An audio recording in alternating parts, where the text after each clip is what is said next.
امیر المومنین حضرت علی علیہ السلام کے خطبات عالیہ نہج البلاغہ کے باب المختار میں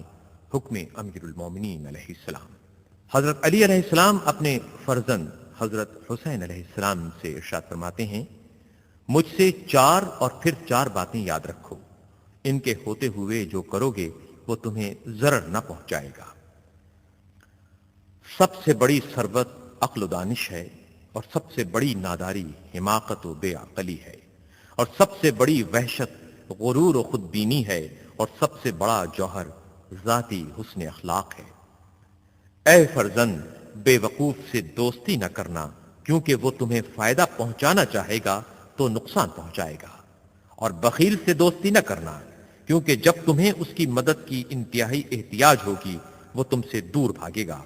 اور بد کردار سے دوستی نہ کرنا، ورنہ وہ تمہیں کوڑیوں کے مول بیچ ڈالے گا، اور جھوٹے سے دوستی نہ کرنا، کیونکہ وہ سراب کے مانند تمہارے لیے دور کی چیزوں کو قریب اور قریب کی چیزوں کو دور کر کے دکھائے گا۔